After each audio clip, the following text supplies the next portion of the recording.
दोस्तों, सोचो अगर कोई आपको बोले बस इस रास्ते पर चलते जाओ और आप चलते चलते इतनी दूर निकल जाओ कि पूरी दुनिया में किसी को भी पता ना हो कि आप कहाँ हो। सुनने में फिल्म जैसी बात लगती है ना। लेकिन आज की कहानी बिल्कुल सच्ची है।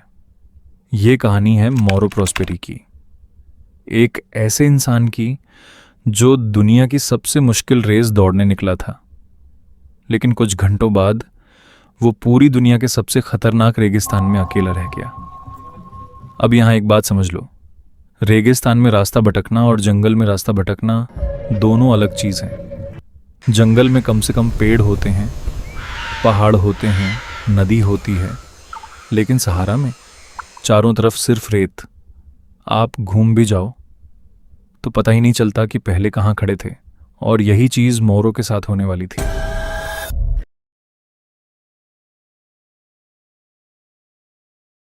साल था 1994। मौरो प्रॉस्परी, जो इटली में पुलिस ऑफिसर थे और एक शानदार एंड्योरेंस एथलीट भी, उन्होंने हिस्सा लिया मैराथन डेस सेबल्स में। अब नाम सुनकर मत सोचना कि ये कोई नॉर्मल मैराथन है। इस रेस को लोग ऐसे ही the toughest foot race on earth नहीं कहते। करीब 250 किलोमीटर, वो भी सहारा रेगिस्तान के बीच। दिन में तापमान 50 डिग्री सेल्सियस के आसपास, रात में ठंड, और ऊपर से अपना ज़्यादातर सामान खुद उठाकर चलना। यानी यहाँ सिर्फ तेज़ दौड़ना काफ़ी नहीं, हर फैसला भी सही होना चाहिए। रेस के शुरुआती दिन मौरो के लिए अच्छे जा रहे थे। वो अपनी स्पीड में थे, कॉन्फिडेंट थे और उन्हें लग रहा था कि वो आराम से फिनिश कर लेंगे। फिर आया चौथा दिन। शुरुआत में बस हल्की हवा चल रही थी, किसी ने ज़्यादा ध्यान नहीं दिया। ऐसा मौसम वहाँ आम बात है। लेकिन देखते ही देखते हवा इतनी तेज़ हो गई कि रेत सीधे चेहरे पर लगने लगी। कुछ मिनट बाद पूरा आसमान धूल से भर चुका था। अब ना आगे कुछ दिख रहा था, न पीछे। इमेजिन करो, अगर इसी वक्त आपकी आंखों पर पट्टी बांध दी जाए और आपको बोला जाए कि सीधा चलते रहो, तो क्या आपको यकीन होगा कि आप सही दिशा में जा रहे हो?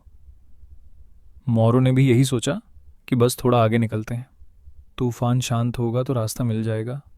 लेकिन उन्हें क्या पता, जिस दिशा में वो चल रहे थे वो रेस की तरफ नहीं, बल्कि सहारा डेजर्ट के और अंदर जा रही थी।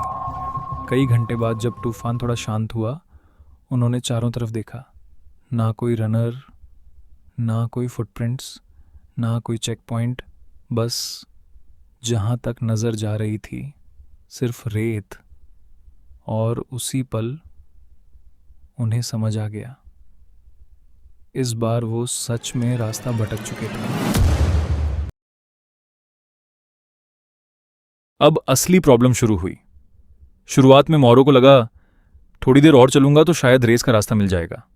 लेकिन हर घंटे के साथ वो और अंदर जाता जा रहा था।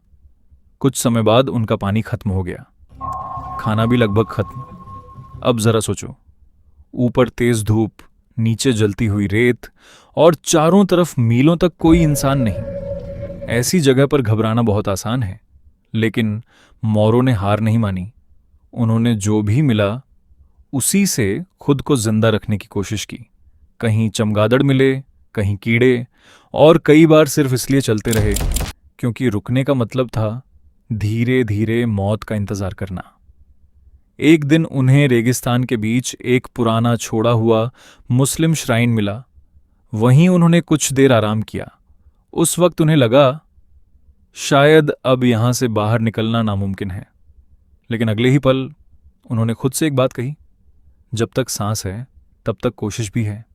और बस वो फिर चल पड़े, लगातार दिनों तक। आखिरकार 9 दिन बाद उन्हें दूर कुछ लोग दिखाई दिए।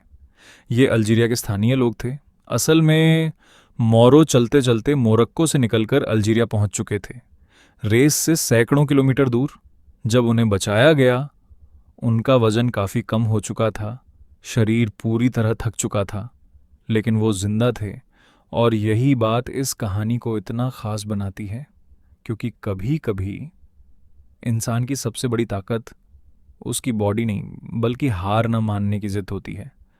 और शायद इसी वजह से मौरो प्रॉस्पेरी की कहानी आज भी दुनिया की सबसे अविश्वसनीय सर्वाइवल स्टोरीज में गिनी जाती है।